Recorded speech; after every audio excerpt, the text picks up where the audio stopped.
ನಮಸ್ಕಾರ. ಉತ್ತರ ಕರ್ನಾಟಕ ನ್ಯೂಸ್ ನ ಪ್ರೈಮ್ ಟೈಮ್ ಗೆ ಸ್ವಾಗತ. ನಾನು ಹನುಮಂತ್ ದೇಶ್ಮುಖ್. ರಾಜ್ಯ ಬಿಜೆಪಿಯಲ್ಲಿನ ಬಣ ಬಡಿದಾಟ ಈಗಾಗಲೇ ಹೈಕಮಾಂಡ್ ಅಂಗಳ ತಲುಪಿತ್ತು. ಅಲ್ಲದೆ ಈ ಬಗ್ಗೆ ರಾಷ್ಟ್ರೀಯ ನಾಯಕರ ಗಮನಕ್ಕೂ ಬಂದಿತ್ತು. ಹಲವು ಬಾರಿ ಚರ್ಚೆಗಳನ್ನು ಕೂಡ ನಡೆಸಿದ್ರು. ಅಲ್ಲದೆ ಇವಾಗ ಬಿಜೆಪಿ ಶಾಸಕ ಬಸನಗೌಡ ಪಾಟೀಲ್ ಯತ್ನಾಳ್ ಅವರನ್ನ ಬಿಜೆಪಿ ಪಕ್ಷ ಉಚ್ಚಾಟನೆಯನ್ನು ಮಾಡಿದೆ. ಯತ್ನಾಳ್ ಸದಾ ಪಕ್ಷದ ಬಗ್ಗೆ ಆಗಲಿ ನಾಯಕರ ಬಗ್ಗೆ ಆಗಲಿ ಆರೋಪಗಳನ್ನ ಮಾಡುತ್ತಲೇ ಇದ್ರು.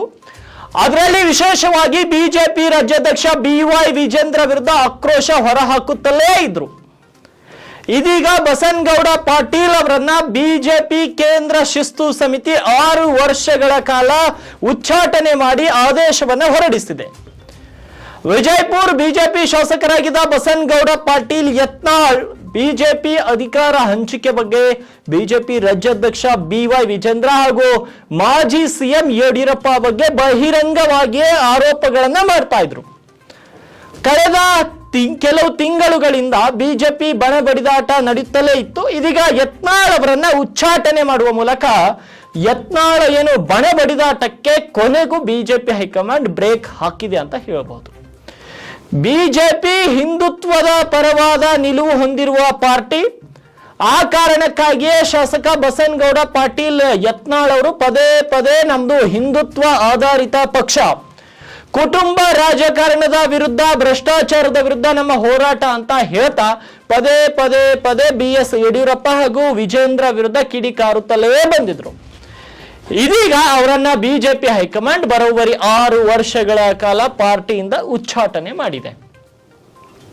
ಇತ್ತೀಚೆಗೆ ನಡೆದಂತ ವಫ್ ವಿರುದ್ಧದ ಹೋರಾಟದಲ್ಲಿ ಕೂಡ ಯತ್ನಾಳ್ ತಮ್ಮದೇ ಆದಂತ ಒಂದು ಬಣವನ್ನ ಕಟ್ಕೊಂಡು ಅನೇಕ ಸಂದರ್ಭದಲ್ಲಿ ಕಾಂಗ್ರೆಸ್ ಮುಸ್ಲಿಮರ ಪರವಾಗಿದೆ ಅಂತ ಆರೋಪಿಸಿ ಅವರ ವಿರುದ್ಧವೂ ಕೂಡ ಟೀಕೆ ಮಾಡ್ತಾನೆ ಇದ್ರು. ಅಷ್ಟೇ ಅಲ್ಲದೆ ನನಗೆ ಮುಸಲ್ಮಾನರ ಓಟ್ ಬೇಡ ಅಂತ ಹೇಳಿಕೆ ನೀಡುವ ಮೂಲಕ ತಾವು ಪ್ರಖರ ಹಿಂದುತ್ವವಾದಿ ಅಂತ ತಮ್ಮನ್ನ ತಾವು ಬಿಂಬಿಸ್ಕೊಂಡಿದ್ರು. ಇತ್ತೀಚೆಗೆ ಅಂದ್ರೆ ಕಳೆದ 1 ವರ್ಷದಿಂದ BY ವಿಜೇಂದ್ರ ಬಿಜೆಪಿ ಅಧ್ಯಕ್ಷರಾದ ಬಳಿಕ ಅವರು ರಮೇಶ್ ಜಾರಕಿಹೊಳಿ, ಅರವಿಂದ್ ಲಿಂಬಾವಳಿ, ಕುಮಾರ ಬಂಗಾರಪ್ಪ, BP ಹರೀಶ್ರಂತಹ ಕೆಲವು ನಾಯಕರ ಗುಂಪನ್ನ ಕಟ್ಕೊಂಡು ಪ್ರತ್ಯಕ್ಷ ಸಭೆ ಹಾಗೂ ವಿಜೇಂದ್ರ ಯಡಿಯೂರಪ್ಪ ವಿರುದ್ಧ ಏಕವಚನದಲ್ಲಿಯೇ ವಾಗ್ದಾಳಿ ಮಾಡುವ ಮೂಲಕ ನಮ್ದು ಮೂಲ ಹಿಂದುತ್ವ ಸಿದ್ಧಾಂತದ ಪಕ್ಷ ಎಂದೆಲ್ಲ ಹೇಳಿಕೆಗಳನ್ನ ಕೊಡ್ತಾ ಇದ್ರು. ಸಾಕಷ್ಟು ಬಾರಿ BY ವಿಜೇಂದ್ರ ಕೂಡ ನೇರವಾಗಿ ಪರೋಕ್ಷವಾಗಿ ಈ ರೀತಿಯ ಸುಳ್ಳು ಆರೋಪಗಳನ್ನ ಮಾಡಬೇಡಿ ಅಂತ ಹೇಳಿದ್ರು. ಯಾವುದಕ್ಕೂ ಕೇರ್ ಮಾಡ್ತಾ ಇರಲಿಲ್ಲ ಯತ್ನಾಳ್. ಹಾಗಾಗಿ so called rebel Yatnal and team ಈಗ ಹೈಕಮಾಂಡ್ ಮುಂದೆ ಶರಣಾಗುವಂತ ಪರಿಸ್ಥಿತಿ ಬಂದಿದೆ. ಉಚ್ಚಾಟನೆ ಕುರಿತು ಸೋಷಿಯಲ್ ಮೀಡಿಯಾದಲ್ಲಿ ಯತ್ನಾಳ್ ಪೋಸ್ಟ್ ಅನ್ನ ಬರೆದುಕೊಂಡಿದ್ದಾರೆ. ಪುರಂದರದಾಸರ ಒಂದು ವಾಣಿಯನ್ನ ಬರ್ಕೊಂಡಿದ್ದಾರೆ. ಸತ್ಯವಂತರಿಗಿದ್ದು ಕಾಲವಲ್ಲ, ದುಷ್ಟ ಜನರಿಗೆ ಸುಭಿಕ್ಷ ಕಾಲ, ಉಪಕಾರ ಮಾಡಿದರೆ ಅಪಕರಿಸುವ ಕಾಲ, ಸಕಲವು ತಿಳಿದವನಿಗೆ ದುರ್ಭಿಕ್ಷ ಕಾಲ, ಧರ್ಮ ಮಾಡುವಂಗೆ ನಿರ್ಮೂಲವಾಗುವ ಕಾಲ, ಕರ್ಮಿ ಪಾತಕರಿಗೆ ಬಹು ಸೌಖ್ಯ ಕಾಲ, ಸತ್ಯವಂತರಿಗಿದು ಕಾಲವಲ್ಲ ಅಂತ ನೋವಿನಿಂದ ತಮ್ಮ ಟ್ವೀಟ್ ಖಾತೆಯಲ್ಲಿ ಒಂದು ಟ್ವೀಟ್ ಅನ್ನ ಮಾಡಿಕೊಂಡಿದ್ದಾರೆ. ಭಾವುಕ ಕ್ಷಣಗಳು ಯತ್ನಾಳ್ ಅವರಿಗೆ.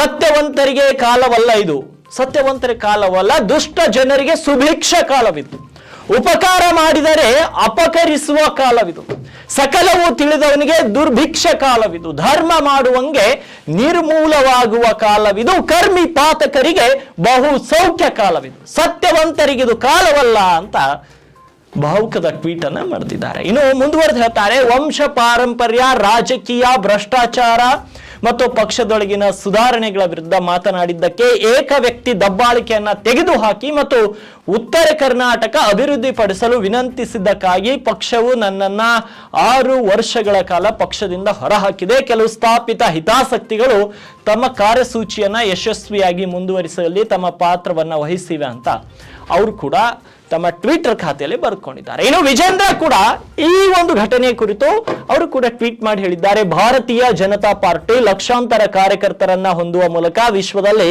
ಅಗ್ರಮಾನ್ಯತೆ ಪಡೆದಿರುವಂತಹ ರಾಜಕೀಯ ಪಕ್ಷ, ಸಂಘ ಸಂಸ್ಕಾರ ಪಡೆದಿರುವಂತಹ ಸಮರ್ಪಣಾ ಮನೋಭಾವದ ಕಾರ್ಯಕರ್ತರ ಬೆವರ ಪರಿಶ್ರಮದಿಂದ ಸಮೃದ್ಧ ವೃಕ್ಷದಂತೆ ಬೆಳೆದಿರುವ ಪಕ್ಷದಲ್ಲಿ ಶಿಸ್ತು ತ್ಯಾಗಕ್ಕೆ ಮೊದಲ ಆದ್ಯತೆ ಅಂತ ಹೇಳಿದ್ದಾರೆ. ಕೆಲ ದಿನಗಳ ಹಿಂದೆ ನಡೆದಂತಹ ಕಹಿ ಪ್ರಸಂಗಗಳಿಂದ ಎಂದಿಗೂ ನಾನು ಉದ್ವೇಗಗೊಳ್ಳಲಿಲ್ಲ, ಯಾರೊಂದಿಗೂ ದುಃಖ ತೋಡಿಕೊಂಡಿಲ್ಲ, ಆಗೋದಿಲ್ಲ. ಸಮರ್ಪಣೆ, ತ್ಯಾಗದ ಪಾಠವನ್ನ ಹೇಳ್ಕೊಡುವ ಸಂಸ್ಕಾರವಂತ ಸಂಘಟನೆಯ ವ್ಯವಸ್ಥೆಯಲ್ಲಿ ಬೆಳೆದು ಬಂದ ನಾನು ಸಹನೆ, ತಾಳ್ಮೆಯನ್ನ ಜವಾಬ್ದಾರಿ ನಿರ್ವಹಿಸುವ ನಿಟ್ಟಿನಲ್ಲಿ ಆಧಾರ ಸ್ತಂಭವೆಂದು ಪರಿಗಣಿಸಿ ಮುನ್ನಡೆದಿದ್ದೇನೆ. ಈ ನಿಟ್ಟಿನಲ್ಲಿ ವರಿಷ್ಠರು ತೆಗೆದುಕೊಂಡಿರುವ ಶಿಸ್ತು ಕ್ರಮವನ್ನ ನಾನು ಸಂಭ್ರಮಿಸಲಾರೆ, ಬದಲಾಗಿ ಈ ಬೆಳವಣಿಗೆಯನ್ನ ದುರದೃಷ್ಟಕರವೆಂದು ದುಃಖಿಸುತ್ತೇನೆ.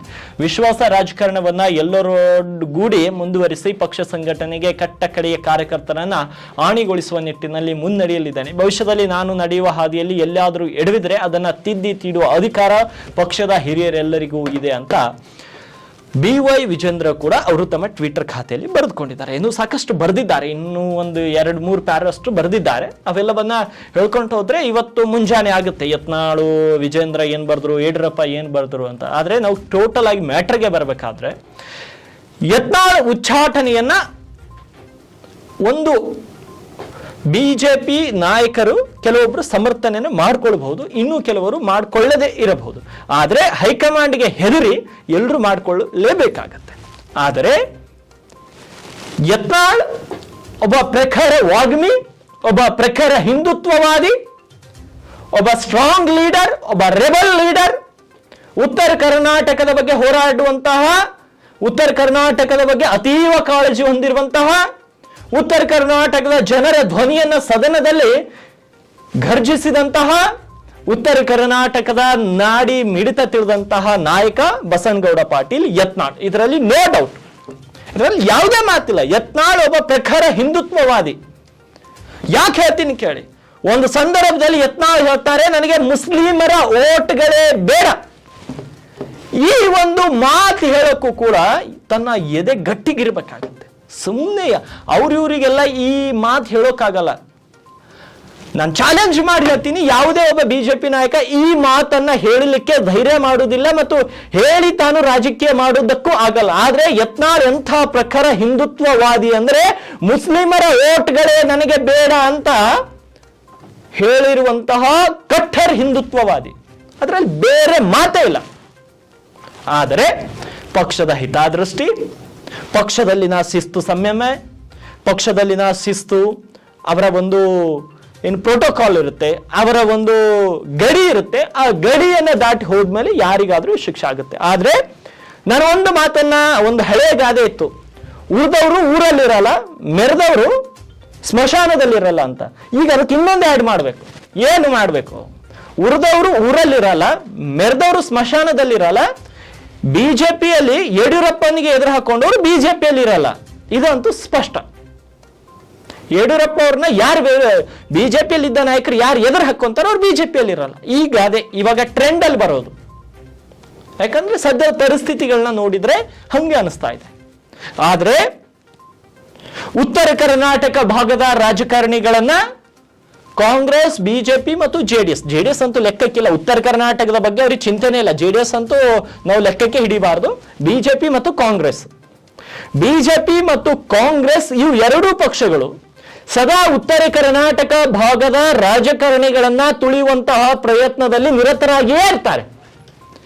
ಯಾವುದಾದರೂ ಒಬ್ಬ ಉತ್ತರ ಕರ್ನಾಟಕ ಭಾಗದ ರಾಜಕಾರಣಿ ಅತ್ಯುನ್ನತ ಸ್ಥಾನಕ್ಕೆ ಹೋಗುತ್ತಿದ್ದಾರೆ ಅಂತ ಗೊತ್ತಾದ ಮೇಲೆ ಅವರ ಅಸ್ತಿತ್ವವನ್ನ ಮುಗಿಸ್ಬಿಡ್ತಾರೆ. ಸಾಕಷ್ಟು ಜನರ ವಿಷಯದಲ್ಲಿ ಆಗಿದೆ, ಕೇವಲ ಯತ್ನಾಳ್ ವಿಷಯದಲ್ಲಿ ಆಗಿದೆ ಅಂತಲ್ಲ. ಜಗದೀಶ್ ಶೆಟ್ಟರ್ CM ಆಗಿರುವಂತಹ ಅಭ್ಯರ್ಥಿ ಕೊನೆಗೀಗ ಸಂಸದರಾಗಿದ್ದಾರೆ. ಅದು ಪಕ್ಷ ಬದಲಾಯಿಸಿದ್ರು, ಅದು ಸೆಕೆಂಡ್ರಿ. ಆದ್ರೆ ಅವರಿಗೆ ಆ ಸ್ಥಿತಿ ಬರಲಿಕ್ಕೆ ಯಾರು ಕಾರಣ? ಎರಡನೇವರು ಗಾಲಿ ಜನಾರ್ದನ್ ರೆಡ್ಡಿ. ಒಂದ್ ಟೈಮಲ್ಲಿ ಸ್ಟ್ರಾಂಗ್ ಲೀಡರ್. ಬಿಜೆಪಿಯಲ್ಲಿ ಒಂದು 50 ಶಾಸಕರನ್ನ ಒಂದೇ ಲೈನ್ ನಲ್ಲಿ ನಿಲ್ಲಿಸುವಂತಹ ಶಕ್ತಿ ಗಾಲಿ ಜನಾರ್ದನ್ ರೆಡ್ಡಿಗಿತ್ತು. ಇವತ್ತು ಮೂಲೆ ಗುಂಪು. ಮೂರನೆಯವರು ರಮೇಶ್ ಜಾರಕಿಹೊಳಿ. ಅವ್ರ ಪಕ್ಷ ಯಾವುದೇ ಇರಲಿ, ಕಾಂಗ್ರೆಸ್ ಬಂದ್ರು, ಬಿಜೆಪಿಗೆ ಹೋದ್ರು, ಅದು ಇಲ್ಲ.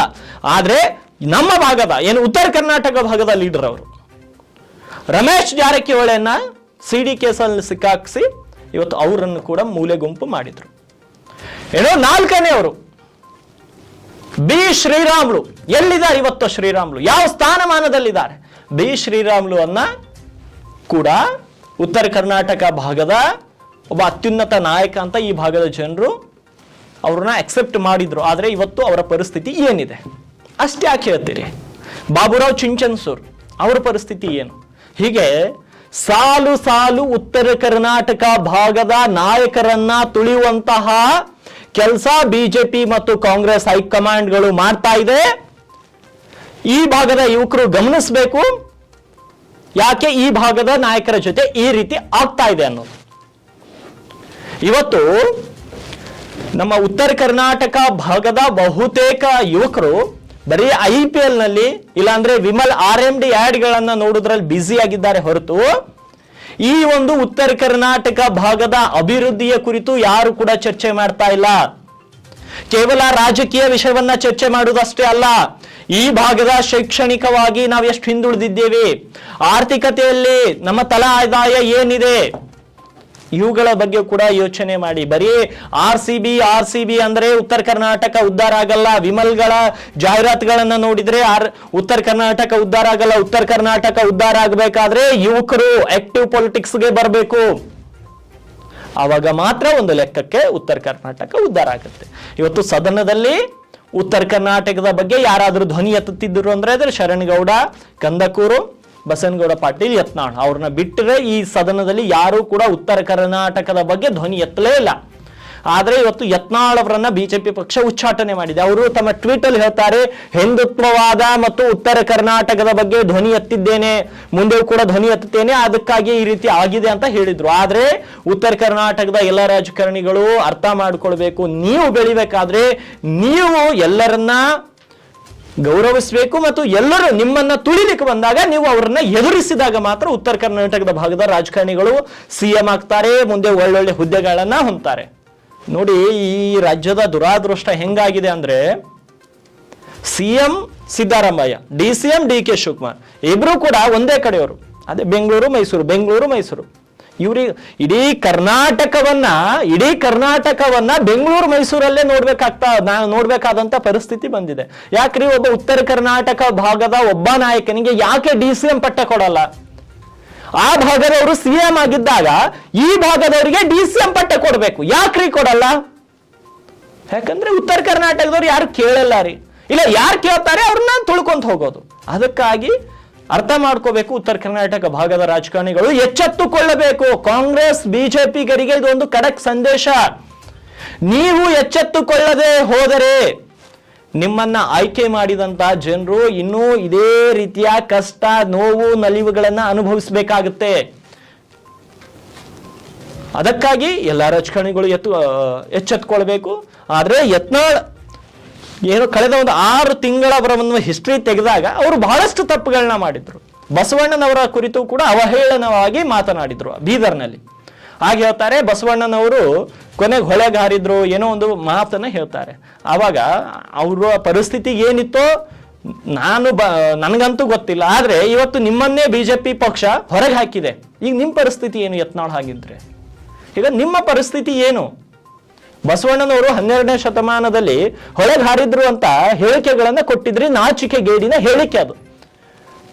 ಅದನ್ನ ಇವತ್ತಿಗೂ ಕೂಡ ಯಾರು ಸಮರ್ಥನೆ ಮಾಡಿಕೊಳ್ಳಲಿಕ್ಕೂ ಕೂಡ ಅರ್ಹವಲ್ಲದ ಹೇಳಿಕೆ, ಬುದ್ಧಿ ಭ್ರಷ್ಟರು ಕೊಡುವಂತ ಹೇಳಿಕೆ ಯತ್ನಾಳ್ ಅವರು ಕೊಟ್ಟಿದ್ರು. ಅವತ್ತು ಬಸವಣ್ಣರ ಕಾಲದಲ್ಲಿ ಏನಾಯ್ತೋ ಗೊತ್ತಿಲ್ಲ. ಆದ್ರೆ ಇವತ್ತು ಬಿಜೆಪಿ ಪಕ್ಷ ನಿಮ್ಮನ್ನ ಉಚ್ಚಾಟನೆ ಮಾಡಿದೆ. ನೀವೇನ್ ಮಾಡ್ತೀರಾ ಅದನ್ನ ಹೇಳಿ. ಇನ್ನು ಹೊಸ ಪಕ್ಷವನ್ನ ಕಟ್ಟಿ ಏನಾದ್ರು ರಾಜಕೀಯ ಮಾಡ್ತೀರಾ? ಕೇವಲ ಹಿಂದುತ್ವ ಅಜೆಂಡವನ್ನು ಇಟ್ಕೊಂಡ್ರೆ ರಾಜಕಾರಣದಲ್ಲಿ ಮುಂದುವರಿಲಿಕ್ಕಾಗಲ್ಲ. ಕೇವಲ ಕೋಮುವಾದಿ ಮನಸ್ಥಿತಿಯನ್ನು ಹೊಂದಿದ್ರು ಕೂಡ ಮುಂದುವರಿಲಿಕ್ಕಾಗಲ್ಲ. ಕೇವಲ ಮುಸ್ಲಿಮರ ಓಲೈಕೆಯನ್ನು ಮಾಡಿದ್ರು ಕೂಡ ಮುಂದುವರಿಲಿಕ್ಕಾಗಲ್ಲ. ಸಮಾಜಘಾತುಕ ಕೆಲಸಗಳನ್ನ ಮಾಡಿದ್ರು ಕೂಡ ಎಂದೂ ಕೂಡ ರಾಜಕೀಯದಲ್ಲಿ ಮುಂದುವರಿಲಿಕ್ಕಾಗಲ್ಲ. ರಾಜಕೀಯದಲ್ಲಿ ಯಾವಾಗ ಮುಂದುವರಿಲಿಕ್ಕಾಗುತ್ತೆ ಅಂದ್ರೆ ಶೈಕ್ಷಣಿಕವಾಗಿ, ಆರ್ಥಿಕವಾಗಿ, ಜಾತ್ಯತೀತವಾಗಿ, ಧರ್ಮಾತೀತವಾಗಿ ಎಲ್ಲರನ್ನ ಗೌರವಿಸಿ ನಿನ್ನ ಧರ್ಮವನ್ನ ನೀನು ಅನುಸರಿಸಿ ನೀನು ರಾಜಕಾರಣ ಮಾಡಿದ್ರೆ ರಾಜಕಾರಣದಲ್ಲಿ ಖಂಡಿತವಾಗಿಯೂ ನೀವು ಕೂಡ ಬೆಳಿಬಹುದು ಮತ್ತು ನಿಮ್ಮ ಜನರನ್ನು ಕೂಡ ಬೆಳೆಸಬಹುದು. ಇಲ್ಲ ಅಂದ್ರೆ ಇದೇ ಪರಿಸ್ಥಿತಿ ಆಗುತ್ತೆ. ಇದಾಗಿತ್ತು ಇವತ್ತಿನ ಪ್ರೈಮ್ ಟೈಮ್ನ ವಿಶೇಷ. ಮತ್ತೆ ನಾಳೆ ಪ್ರೈಮ್ ಟೈಮ್ನಲ್ಲಿ ಭೇಟಿ ಆಗ್ತೀನಿ, ಮತ್ತಷ್ಟು ವಿಷಯಗಳನ್ನ ನಿಮ್ಮ ಮುಂದೆ ಚರ್ಚೆ ಮಾಡ್ತೀನಿ.